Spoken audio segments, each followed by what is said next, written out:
The B. Medium start. Some runners prefer to take medium start in short distance running, while most of them prefer to take in the middle distance running races. Sometimes, if after the completion of his action in the set position, the sound of the clapper, gun, or a pistol is delayed, the runner finds it difficult to maintain the balance of their body. Competitors have a medium height and legs with medium length generally find the medium start more suitable. This medium start is also suitable for maintaining the balance of the body after taking the set position.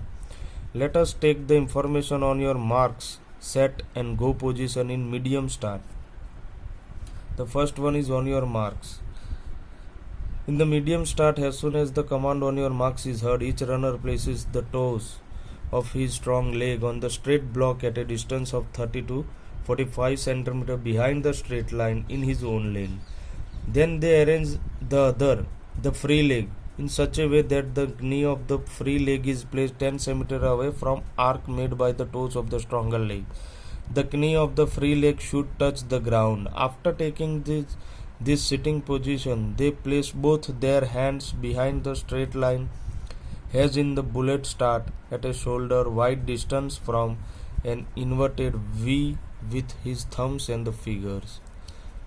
The second is set. As soon as the starter gives the command set, the runner performs the forward, upward and leaning action as described in the bullet start. The third one is go. In the go action also, as in the bullet start, after hearing the sound of the clapper or gun or a pistol, the runner quickly moves his rear foot forward and begins the running action. His first step is smaller compared to the step which he takes later. The third one is elongated start. This start is particularly used by the runner with long legs, but because the runner gets laser mechanical advantage from the elongated start than the bullet start or the medium start, most runners prefer to start their run with one of the two, bullet or a medium start. The three positions of the elongated start have been described below. The first one is on your marks. When the starter gives the command on your marks, each runner places his stronger foot at a distance of 30 to 45 cm from the straight line of his own lane. Then he places his free leg in such a way that the knee of that leg is placed in the ground 10 cm away from the heel of his stronger foot, and the thigh of the free leg makes a right angle with the ground. The position of the hand is same as in the bullet or a medium start. The second is set. The set position of the elongated start is also to a large extent similar to that in the medium start. As soon as the starter gives the command set, the runner performs the forward, upward and the leaning action as described in the bullet and the medium start.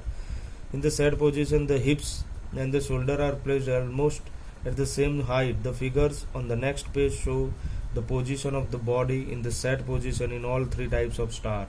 The last one is go. Immediately after hearing the sound of the clapper or the gun or the pistol, the runner will speedily bring forward his leg and place it 45 to 60 cm away in front of the straight line.